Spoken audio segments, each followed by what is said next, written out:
Hi friends, வணக்கம். Welcome back to cinema vision. நடிகர் கமல்ஹாசன் தமிழில் இருந்து தான் கன்னடா பிறந்துச்சு அப்படின்னு பேசின பேச்சுக்கு கனடாவில் பல அமைப்புகள் இப்போ எதிர்ப்புகளை தெரிவித்து போராட்டம் நடத்தி வந்துகிட்டு இருக்காங்க. மேலும் கன்னட முதல்வர் சித்தராமையா மேலும் பல அரசியல் கட்சிகள் எல்லாம் அங்கே பல எதிர்ப்புகளை தெரிவித்து வந்துட்டு இருக்காங்க.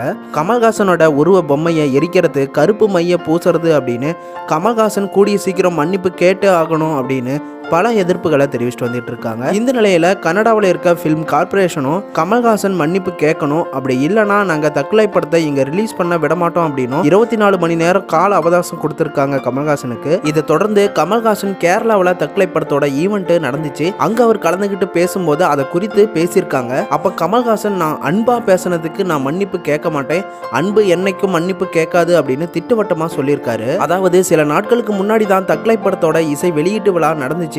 அங்க கன்னட சூப்பர் ஸ்டார் சிவராஜ்குமாரும் வந்திருந்தாரு. அப்பதான் கமல்ஹாசன் சிவராஜ்குமாரோட அப்பாவுக்கும் அவருக்கும் ஏற்பட்ட பழக்கத்தை பத்தியும் அவங்க குடும்பத்துக்குள்ள இருக்கிற அன்பு பத்தியும் வெளிப்படையா சொல்லியிருந்தாரு. மேலும் அவரோட குடும்பம் அங்க இருக்க என்னோட குடும்பம், அதனாலதான் அவரு இங்க வந்திருக்காரு அப்படின்னும், தமிழ்ல இருந்து தான் பிறந்தது கன்னடம் அப்படின்னு அதை நீங்களும் ஒத்துப்பீங்க அப்படிங்கிற மாதிரியும் பேசியிருந்தாரு. இது அந்த ஊரில் இருக்கும் என் குடும்பம், அதனாலதான் அவர் இங்க வந்திருக்காரு. அதனாலதான் நான் பேச்சை ஆரம்பிக்கும் பொழுது நான் உயிரே உறவே தமிழே என்று ஆரம்பித்தேன்.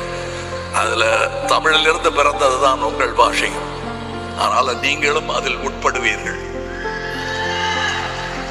இதை தொடர்ந்து தான் கன்னடாவில் அரசியல் கட்சிகள் பல அமைப்புகள் அப்படின்னு கமல்ஹாசனுக்கு எதிர்ப்பு தெரிவித்து படத்தை நாங்கள் ரிலீஸ் பண்ண மாட்டோம், மன்னிப்பு கேட்டே ஆகணும் அப்படிங்கிற மாதிரி திட்டவட்டமாக சொல்லி வந்துட்டு இருக்காங்க. தற்கொலை படத்தை கன்னடாவில் ராக்லைன் வெங்கடேஷ் அப்படிங்கிற டிஸ்ட்ரிபியூட்டருக்கு 15 கோடிக்கு சேல் பண்ணியிருக்காங்களாமா. இதனால தற்கொலை படம் கன்னடாவில் ரிலீஸ் ஆகாமல் போனாலும் 15 கோடி எங்களுக்கு லாஸ் ஆனாலும் பரவாயில்ல, அடுத்த படத்தில் பார்த்துக்கலாம் அப்படின்னு கமல்ஹாசன் சொல்லியிருக்கிறதா கமல்ஹாசனை நெருங்கி இருக்கிறவங்க சொல்லியிருக்காங்க. மேலும் கன்னட சூப்பர் ஸ்டாரான சிவராஜ்குமாரும் கன்னடாவில் கமல்ஹாசனுக்கு ஆதரவு கொடுக்கிற மாதிரி தான் பேசி வந்துட்டு இருக்காரு. மணிரத்னம் டைரக்ஷன்ல கமல்ஹாசன், சிம்பு, த்ரிஷா உள்ளிட்ட பலரும் நடிச்சு பிரம்மாண்டமா தயாராகி இருக்க படம் தான் தற்கொலை.